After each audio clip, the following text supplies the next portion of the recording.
श्रीमद् भागवत तृतीय स्कंद 9वें अध्याय। ब्रह्मा जी ने कहा, प्रभु, आज बहुत समय के बाद मैं आपको जान सका हूँ। अहो, कैसे दुर्भाग्य की बात है कि देहधारी जीव आपके स्वरूप को नहीं जान पाते। भगवान, आपके सिवा और कोई वस्तु नहीं है। जो वस्तु प्रतीत होती है वह भी स्वरूपतः सत्य नहीं है, क्योंकि माया के गुणों के शुभित होने के कारण केवल आप ही अनेकों रूपों में प्रतीत हो रहे हैं। देव, आपकी चित्त शक्ति के प्रकाशित रहने के कारण अज्ञान आपसे सदा ही दूर रहता है। आपका यह रूप, जिसके नाभि कमल से मैं प्रकट हुआ हूँ, सैकड़ों अवतारों का मूल कारण है। इसे आपने सत्पुरुषों पर कृपा करने के लिए ही पहले प्रकट किया है। परमात्मन, आपका जो आनंद मात्र भेद रहित अखंड तेजोमय स्वरूप है, उसे मैं इससे भिन्न नहीं समझता। इसलिए मैंने विश्व की रचना करने वाले होने पर भी विश्वातीत आपके इस अद्वितीय रूप की ही शरण ली है। यही संपूर्ण भूत और इंद्रियों का भी अधिष्ठान है। हे विश्व कल्याणमय, मैं आपका उपासक हूँ। आपने मेरे हित के लिए ही मुझे ध्यान में अपना यह रूप दिखलाया है।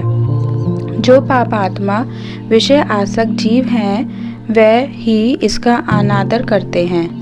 मैं तो आपको इसी रूप में बारंबार नमस्कार करता हूँ। मेरे स्वामी, जो लोग वेद रूप वायु से लाई हुई आपके चरण रूप कमल कोश की गंध को अपने कर्णपुटों से ग्रहण करते हैं, उन अपने भक्तजनों के हृदय कमल से आप कभी दूर नहीं होते, क्योंकि वे पराभक्ति रूप डोरी से आपके पाद पद्मों को बांध लेते हैं। जब तक पुरुष आपके अभयप्रद चरणारविंदों का आश्रय नहीं लेता, तभी तक उसे धन, घर और बंधुजनों के कारण प्राप्त होने वाले भय, शोक, लालसा, दीनता और अत्यंत लोभ आदि सताते हैं, और तभी तक उसे मैं मेरेपन का दुराग्रह रहता है, जो दुख का एकमात्र कारण है।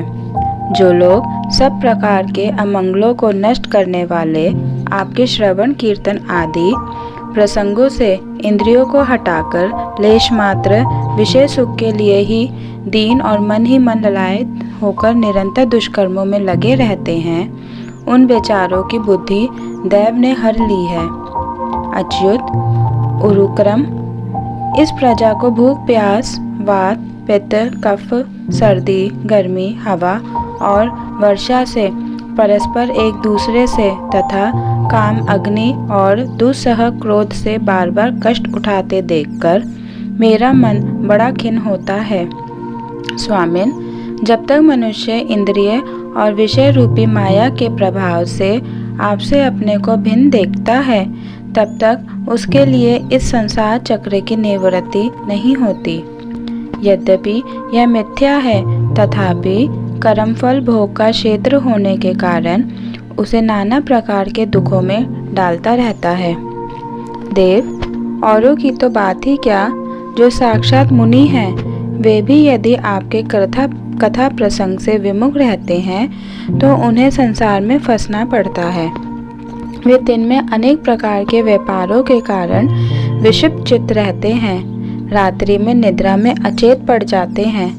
उस समय भी तरह तरह के मनोरथों के कारण क्षण क्षण में उनकी नींद टूटती रहती है, तथा दैववश उनकी अर्थ सिद्धि के सब उद्योग भी विफल होते रहते हैं। नाथ, आपका मार्ग केवल गुण श्रवण से ही जाना जाता है। आप निश्चय ही मनुष्य के भक्ति योग के द्वारा परिशुद्ध हुए हृदय कमल में निवास करते हैं। पुण्य श्लोक प्रभो, आपके भक्तजन जिस भावना से आपका चिंतन करते हैं, उन साधु पुरुषों पर अनुग्रह करने के लिए आप वही रूप धारण कर लेते हैं। भगवान, आप एक हैं तथा संपूर्ण प्राणियों के अंतःकरणों में स्थित उनके परम हितकारी अंतरात्मा है।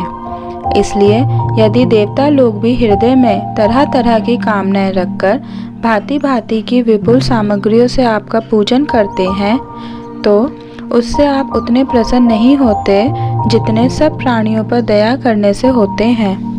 किंतु वह सर्वभूत दया असत पुरुषों को अत्यंत दुर्लभ है। जो कर्म आपको अर्पण कर दिया जाता है उसका कभी नाश नहीं होता, वह अक्षय हो जाता है।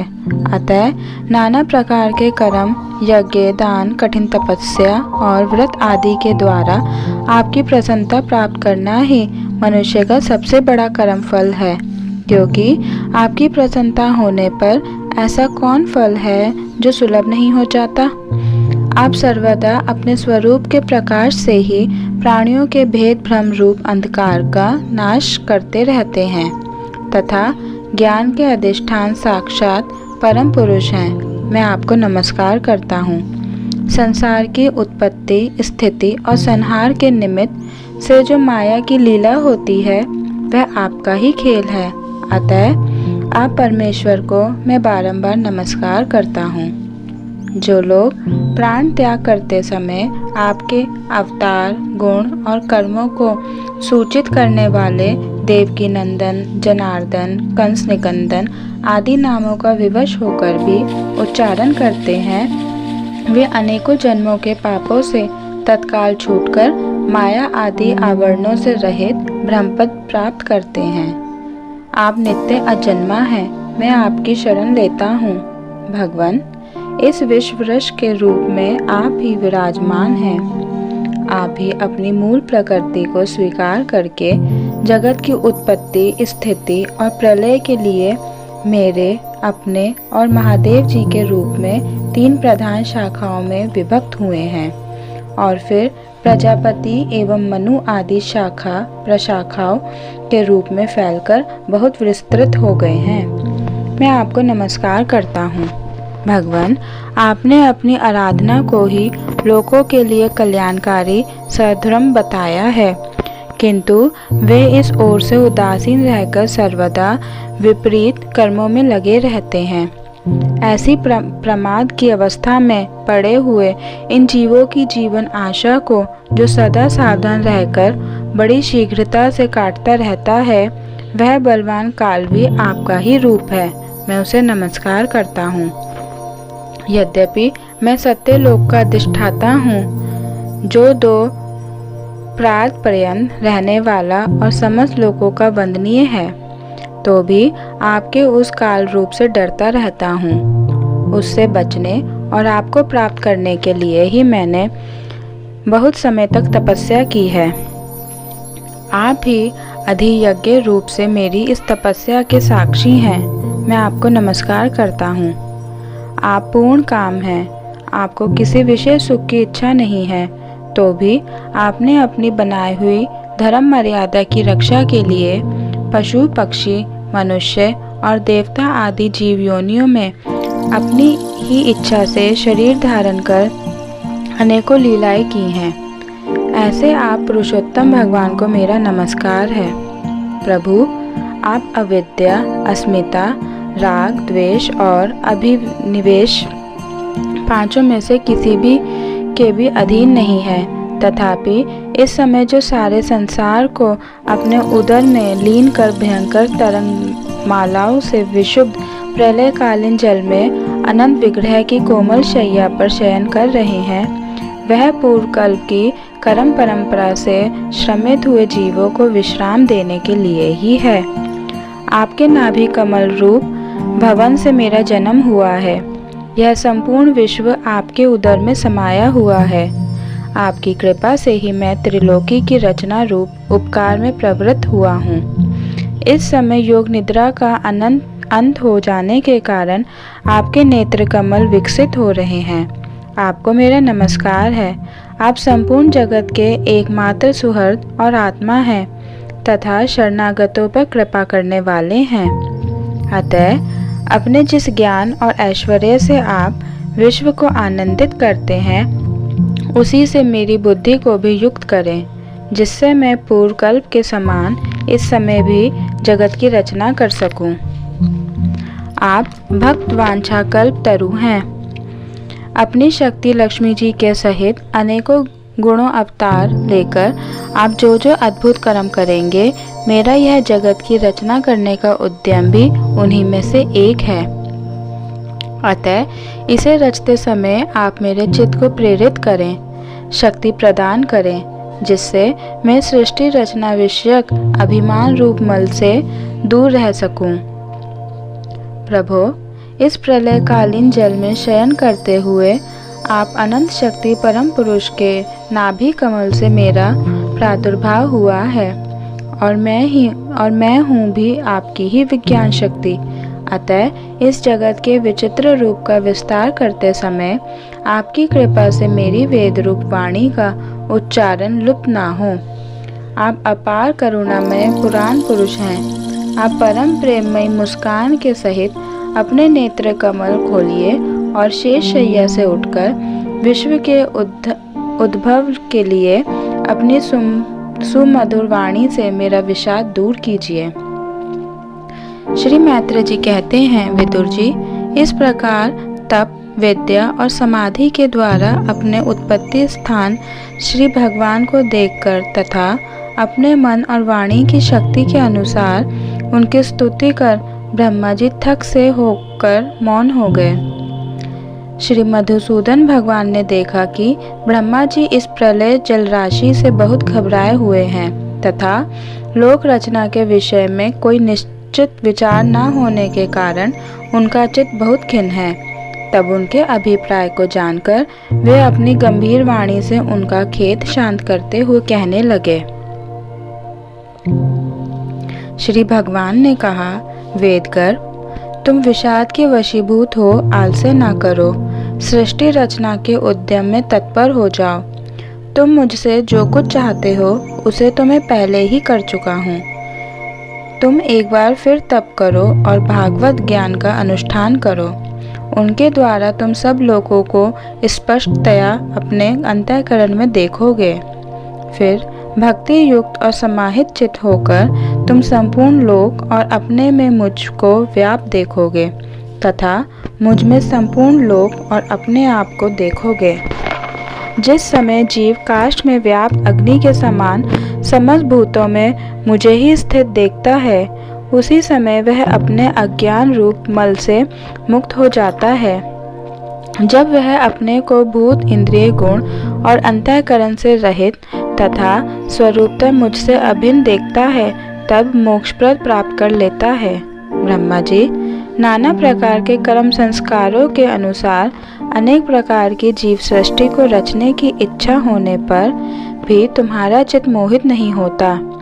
यह मेरी अतिशय कृपा का ही फल है। तुम सबसे पहले मंत्र दृष्टा हो। प्रजा उत्पन्न करते समय भी तुम्हारा मन मुझ में ही लगा रहता है। इसी से पाप में रजोगुण तुमको बांध नहीं पाता।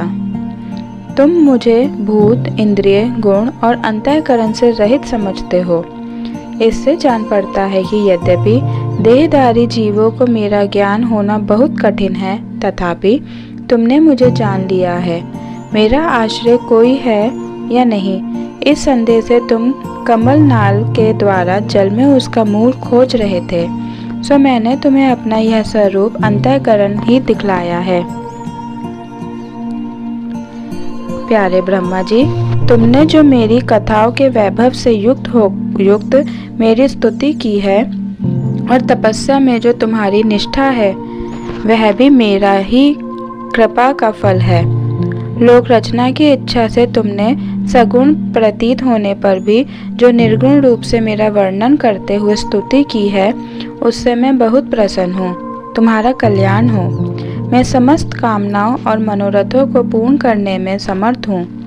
जो पुरुष नित्य प्रति इस स्तोत्र द्वारा स्तुति करके मेरा भजन करेगा, उस पर मैं शीघ्र ही प्रसन्न हो जाऊंगा। तत्ववेत्ताओं का मत है कि पूर्त, तप, यज्ञ, दान, योग और समाधि आदि साधनों से प्राप्त होने वाला जो परम कल्याणमय फल है, वह मेरी प्रसन्नता ही है। विधाता, मैं आत्माओं का भी आत्मा और स्त्री पुत्र आदि प्रियों का भी प्रिय हूँ। देह आदि भी मेरे लिए ही प्रिय है, अतः मुझसे ही प्रेम करना चाहिए।